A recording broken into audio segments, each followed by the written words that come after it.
iHeartRadio Broadway, driven by Mercedes-Benz. The best or nothing. Tim, Jody, Rebecca, Douglas, Ethan, Dan, Rob, and soon to be Kate, welcome to iHeartRadio Broadway. So we are here to talk about the premiere of Breathe the Musical, which is going up on Friday, May 14th on Overture Plus. We actually just did the audio premiere on iHeartRadio Broadway this past Saturday. So first and foremost, Jody, for those that don't know, how did Breathe the Musical come to be? So it started way back in March of 2020. Tim and I are book writing partners, and we actually were together at the wedding of Ariel Jacobs in Mexico. And we came home from Mexico, and everyone seated at our table got COVID except for me. And when Tim recovered, we were on the phone and we were talking about how we really wanted to memorialize what was happening and to chronicle the pandemic in real time. And we felt like that was the job of writers. And for some reason, it felt right to do it in theater and not right to do it in a novel at the time. I couldn't crack that open yet. And I have since, but it took me like many months longer.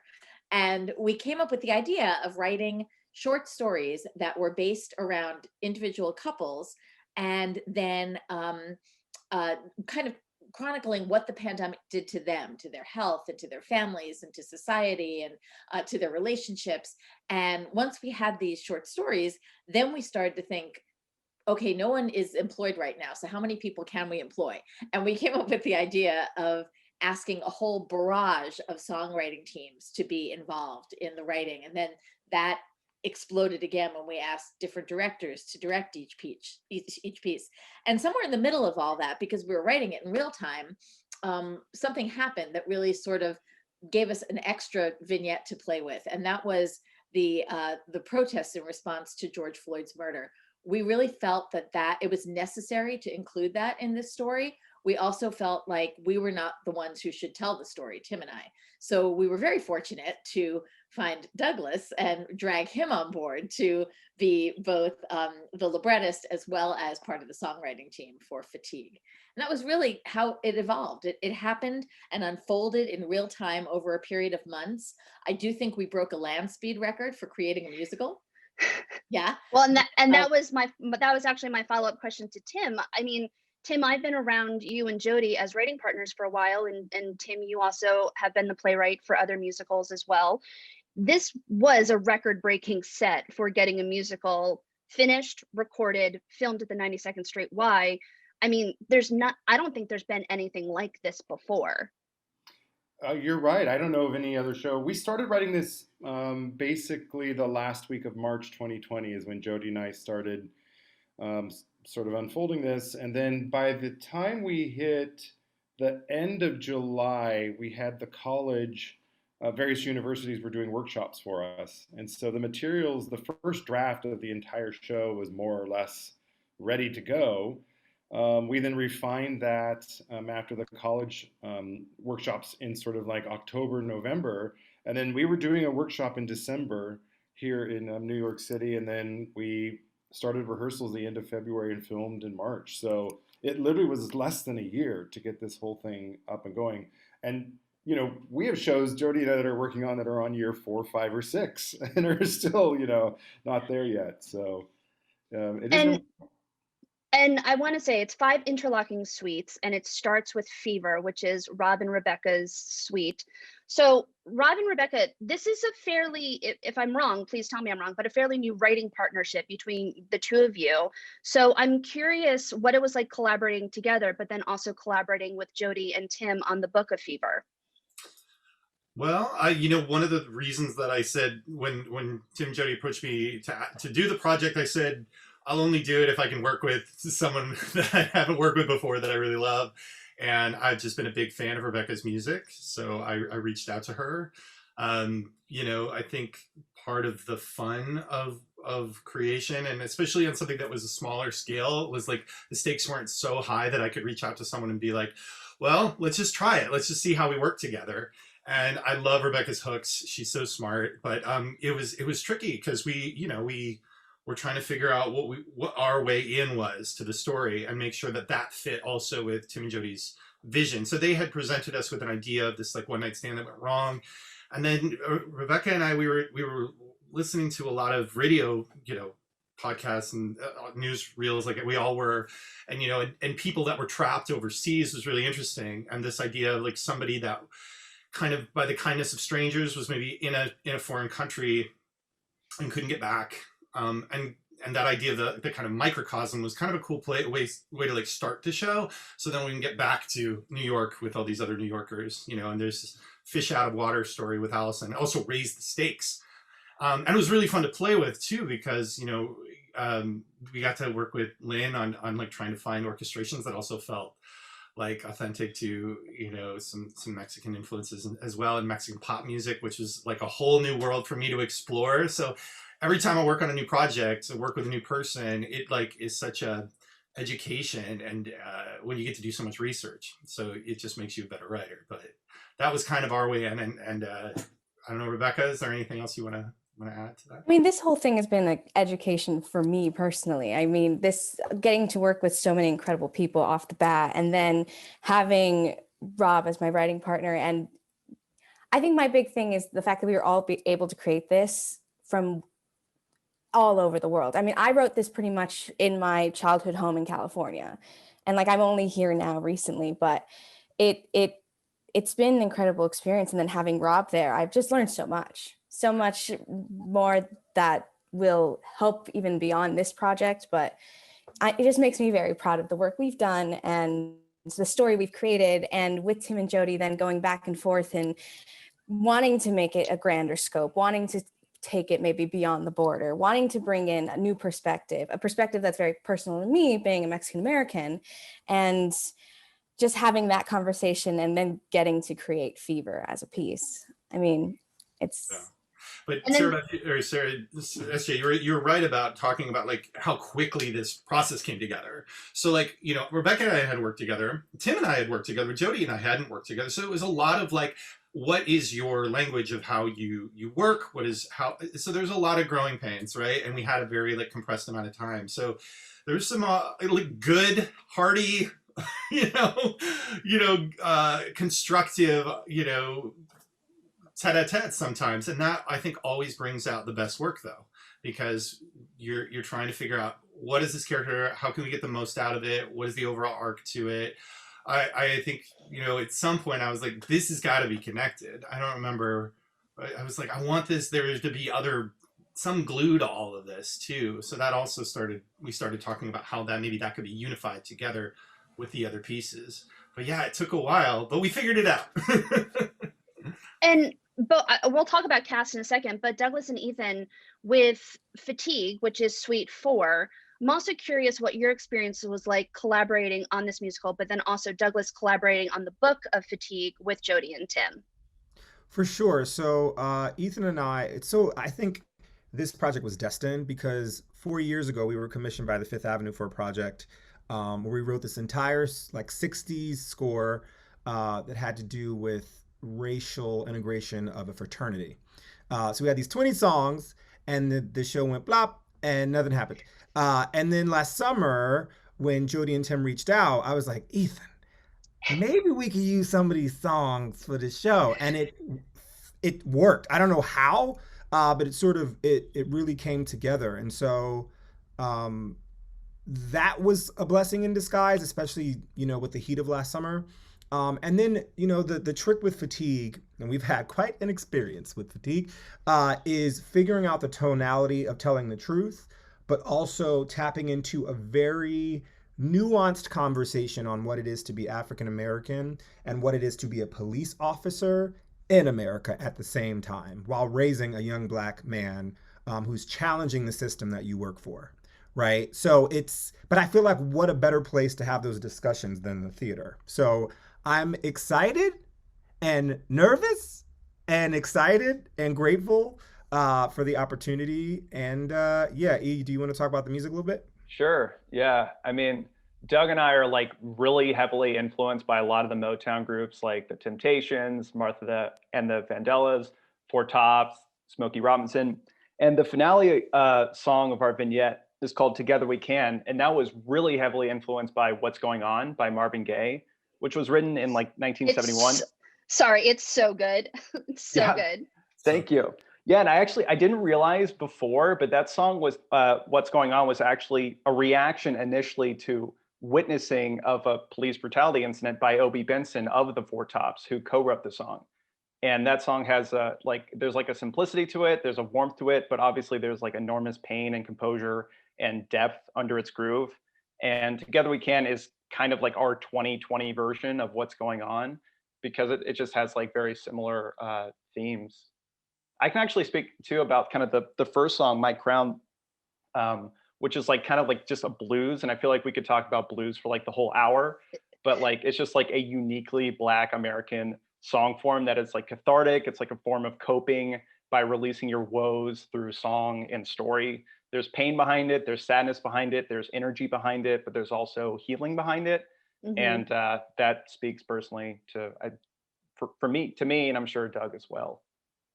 Well, and I think the amazing thing, so not only have I listened to the album, but I got to watch the movie this morning prior to this interview. And first off the bat, it's absolutely beautiful. And I texted Tim and Jody and I said, well, I'm a giant puddle of tears right now because I cannot control my emotions. But I think the amazing thing from putting these writing teams together is, while there's a unique sound to each suite, it does sound very seamless when you watch the whole thing together. It doesn't necessarily sound like 5 different writing teams. So I'm going to ask the same question to Dan and Kate. What was the collaboration process like for the two of you? Well, Kate and I have been working together for like a year and a half by the time that had happened, actually adapting another book by Jodi Picoult for the BMI Musical Theater Writing Program. And we had just done like a big reading of that right prior to the pandemic. We actually were creating really high quality demos and doing all that, and then everything stopped, and we didn't really talk about doing anything for a month or so. And then when Jodi and Tim reached out, we loved what was there and immediately wrote one of the songs. We both knew exactly what it was, and because I kept listening to the demo, I remember it was April 26th that we had the first version of Clear as Day, which is the first thing that we wrote for it. So it's like just over a month and a half from like March 13th to like having a song, which is crazy. But I mean, it was fun, and it was weird to collaborate virtually. At first, I think, especially for Kate and I, just like trying to figure out how that worked. But it was so lovely, and I was just really excited with our vignette to tell a queer story that wasn't a coming out story, or wasn't, they were getting oppressed because they were queer. And it was just a queer couple who were having problems in their relationship, which was really exciting to be able to do that. Because I've never been able to do that before. And all of the placement for all of our songs was written to the libretto when we got it. So Jodi, except for Anticipation. Oh, right. We added the sexy song. But for the most part, there was a spot for each song, and it was very clear what the songs should be. It was a really well-constructed setup for all of those musical elements. And so we were able to just kind of plop them in. Well, and what was really fun for ours specifically was that the story had, especially for me as the composer, the story had a music thing already built into it, in the fact that they have a timpanist who lives above them. So like for me, that was the seed for the entire thing. I was like, what would a timpanist be rehearsing? And I was a percussionist in high school. I played the timpani, so I like knew some of those like random things. And I was like, okay, so I'm gonna draw from one of those. I chose that, and that was the seed that then led to the opening song, that then also was the closing song that like opened up the entire world. That was just also really fun, as having like a musical thing already in there. Was a really, it was also challenging to like justify the timpani, but it was really fun. And I also want to give a shout out that this is not all of the writing teams for Breathe. We are missing Doug Besterman, Sharon Vaughn, Marcy Heisler, and Zena Goldrich, who are geniuses amongst themselves. So I do want to give those writing teams a shout out on this interview, and you will hear from them. Yeah, go ahead.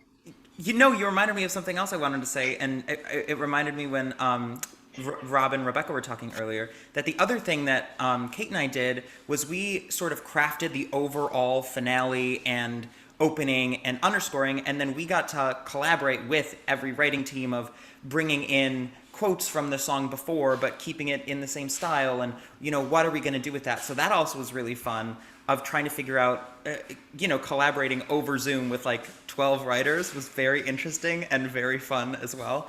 And I'm really proud of where it ended up, and I think I get emotional when I listen to it, but we all wrote it, so. And I think we also have to give a shout out to Lynn Shankel, who did the orchestrations, because she is a genius. And I think that a lot of what you're saying, SJ, about that fluidity and the way that even though we had 5 different writing teams, all of it sounding cohesive, I really think she brought that out so beautifully. Yeah. I'm sorry. You guys, you skipped ahead to my last question, but yes, Lynn Shankel. Let's talk about Lynn some more, Tim. No, I was just gonna say, and also our MD Meg, because between the two of them, they were some of the only folks who knew the whole arc of the show. And what Lynn did with her orchestrations that is brilliant, and I keep listening to the recording over and over, is that each show has its own sort of sound base, orchestra base, and they build like mini operas, each one. Mm-hmm. And yet they all feel like they're pieces of the same puzzle. I don't know how she did it. It's genius. And that national guitar that opens with My Crown, being in the studio when that was being recorded, my mind was just blown by that instrument and the player, and just so brilliant. Well, and I think the lovely thing with this piece is there's a musical style for everyone. There's a story for everyone. If you are not touched by at least one story in this, for having gone through COVID yourself, whether you had it, whether you knew someone who passed away, or whether you were dealing with any issue during the year, you will be touched by one of these stories, which I think is really hard to do overall with a musical, to have 5 interlocking stories and for you to understand why each one is relevant and why you should be moved by it, but also adding in tinges of humor to these stories can also be very difficult, especially with Fever, dealing with a one night stand and COVID and being stuck. But I want to get into your casting choices, because I'm curious if all of the writing teams, were you involved in the casting choices, or were they kind of given to you to say Danae and Ruben will be a part of Fever? How did the casting process work for these shows, for these suites? There were people that we had in mind, and then there were people that Jody and Tim had in mind, and there were people that our director had in mind. So I think we kind of made a wish list, and then we kind of fought for who we wanted. I think for Rebecca and I, it was really important that we had, round bodies for those characters, right? And that, so to have a Mexican American actor like Ruben was really wonderful, and it gave weight to that role. It was important to us. So I think Ruben was wonderful, and Danae, and is incredible, and I think it was, we were just talking about how it's all, Meg and Lynn's orchestration, but Meg also helped in the recording process too, in terms of getting performances out of people as well, because that's hard, when you haven't seen the whole thing in context. And Danae just, oh my gosh, she nailed it. She just came alive in the recording studio. It was very different though, because I'd imagined it as this like belty thing. And Danae rather is more of a mixer, and such a comedian. And it totally made me think about the role and the way I was writing it differently. And it was the right fit. We ended up with the right folks, I think. Well, and I think Rob and Rebecca, you also have the hard task of kicking off this whole entire musical, and to have Danae be the one that sets the tone for Breathe. Yeah. I'm sure that also was a challenge in itself. Yeah, I think that ended up being the hardest thing we had to conquer, was how do we start the show? What tone are we going with? Because we didn't want to, COVID kind of had to be the backdrop, because if it was in the front, it was going to be too heavy. And I think that's just like across the piece. It's just like, how has this phenomenon affected our lives, and not like, let's talk about it. So I think that as the that was the hardest thing we had to get to. And then probably one of the last things we finally like clicked in with, and that was already, we were in the room and we had our director, Emily, on the conversation. We were talking about, okay, how do we start this show? Knowing that we're about to tackle a difficult topic, but knowing that we're also playing into romantic comedy tropes. Yeah, it was a And- fine line. They bounced. It was fun to balance. And I And- will say that from the minute we heard What You Do, that song, I knew that was going to blow us out of the gate. It's a great song and it's a great opening. And Douglas and Ethan, with Fatigue, your cast is unbelievable. I mean, Daniel Yearwood himself, I could listen to him sing the phone book, but partnering him with T. Oliver Reed, it's a match made in heaven. And I'm curious what it was like working with both those men for Fatigue. Yeah, so what I love about Lines of Packjar, we have like a community of singers and artists that we have been working with since our beginning in 2013. And I have the like Jonathan Larson point of view, which is how do you make a star? Like, how do you take people that deserve to be seen and put them in front? And so we worked with Daniel on one of our other musicals, 5 Points, last January. And I was like, that him, I don't know what, but we got to figure it out. And so when this came about, I was like, hey man, are you available? T. Oliver Reed has been singing our music for years. I did Beautiful, the Carole King musical on Broadway with Josh Davis. And their names, to me, they may not be like Broadway stars, but when you watch this thing, you will see why they should be. And I think that was the exercise for Fatigue, is like, how do we take artists that are right around us that may be in the chorus who are stars and use this project as an opportunity to put them in front? And so I think they nailed it.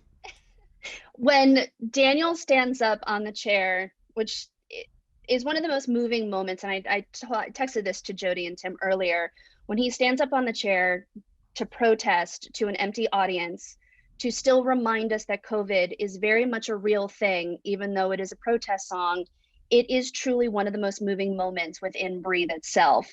So again, I could listen to Daniel sing the phone book because it's astonishing what he does in this performance. Thank you. E, you want to say something? No, I agree. I love Daniel. Like, he's amazing. Yeah.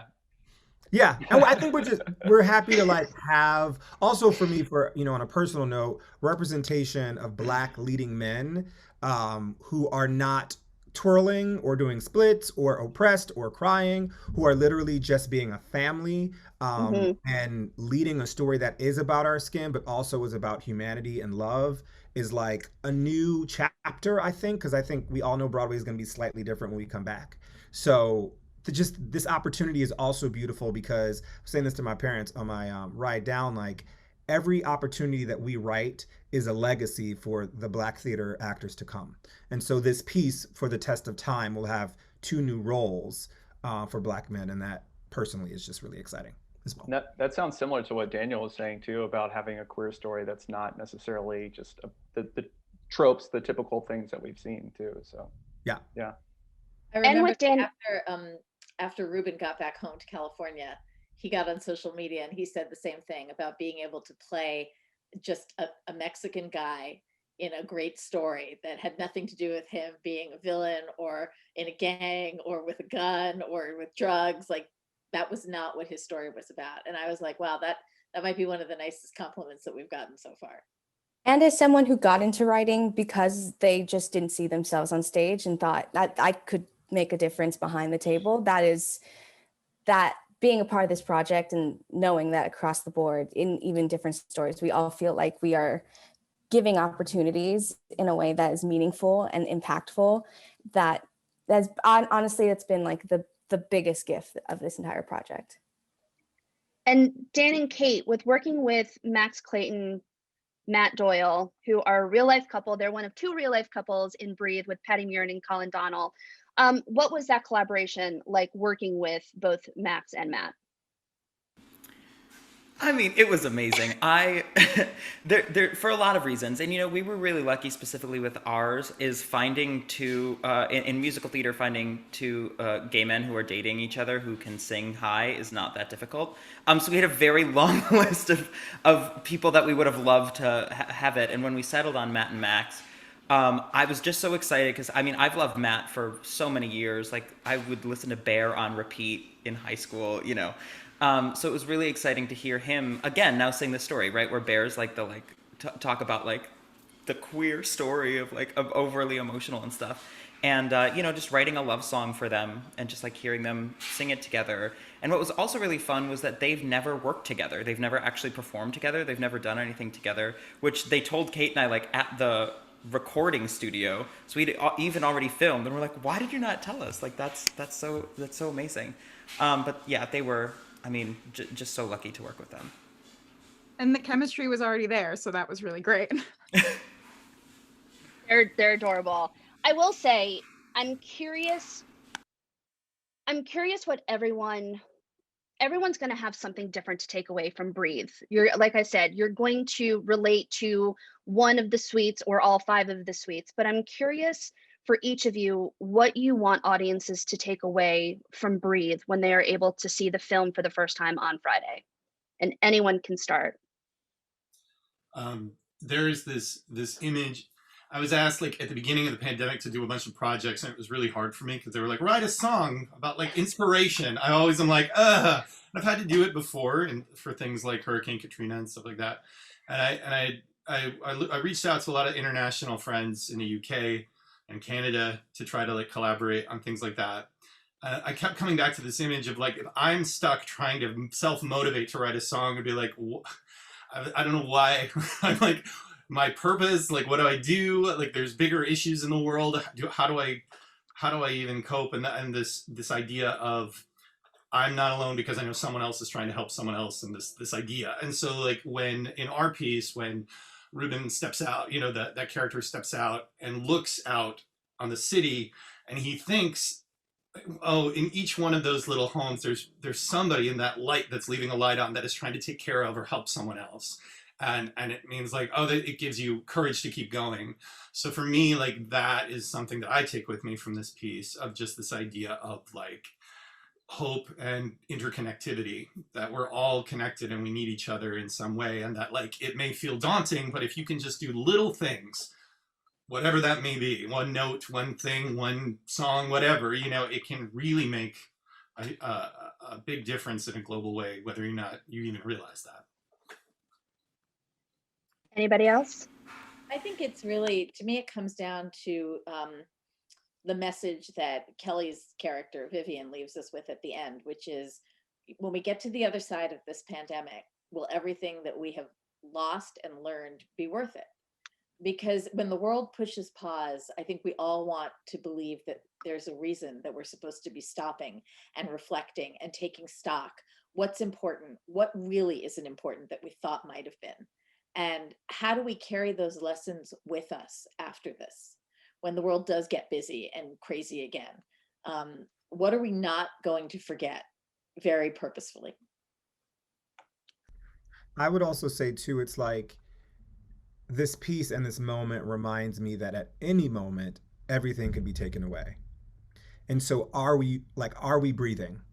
Like, have you stopped to take in? I've started on my like notepad, just like writing down moments. This will be one. It sounds really corny, but at the end of this year, I'll look back and be like, that was a moment, and this was a moment, and that was a moment.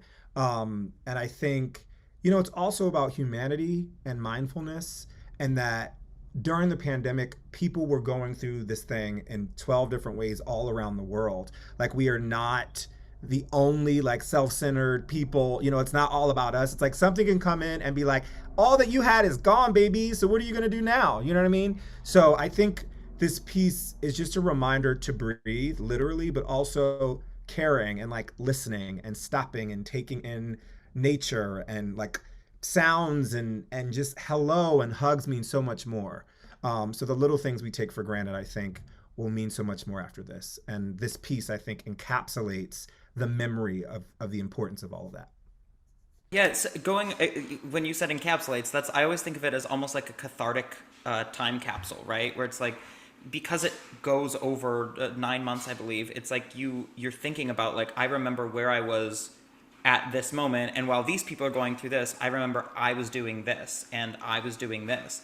And like, as I've been, you know, listening to proofs of the album and stuff, or like when I was reading the other pieces, it's like, I remember exactly where I was.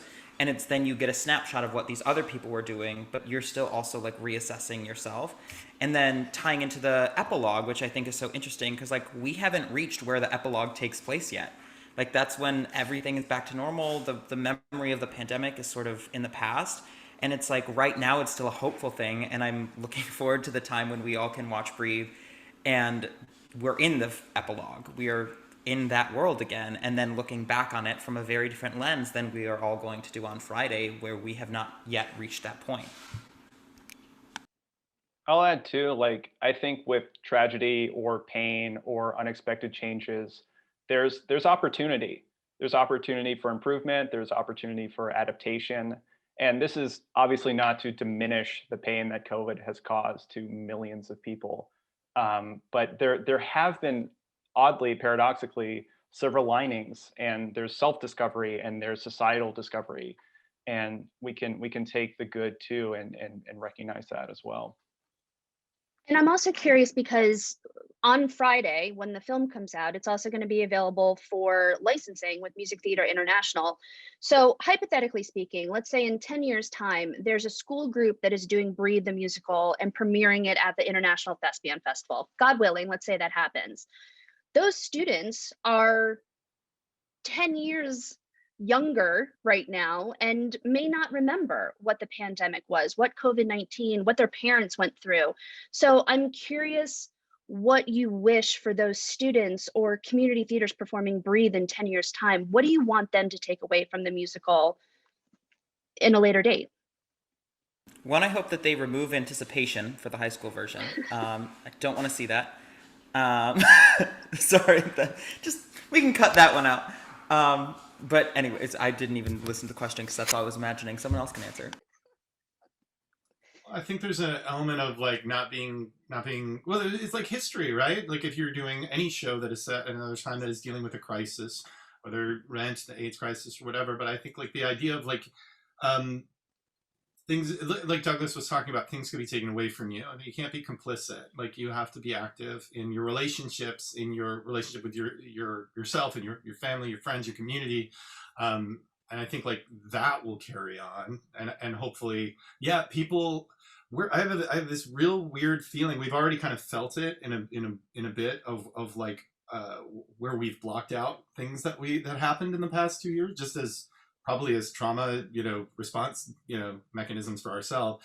And I think it's really interesting to like have this time capsule to like really think about the day-to-day, the moments of change in that year, so that maybe we learn from it. And so if it's done enough, maybe people will carry that on, the lessons that we're still learning from this.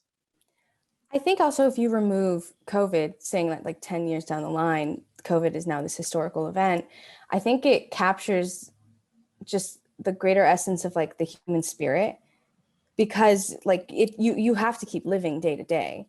You know the numbers are coming, that people are dying, that it's this heavy moment, and you can read down a textbook, you can remember it, how you lived it. But I think then what's left is just this piece of how like strong the human spirit is, because even in this time, even in these difficult situations, whether it's fighting for social justice or meeting a stranger and not knowing like what's going to happen and whether you're going to live to see the next day, I think all of that is just a testament to how humans can come together and find a way to live through some of the darkest times.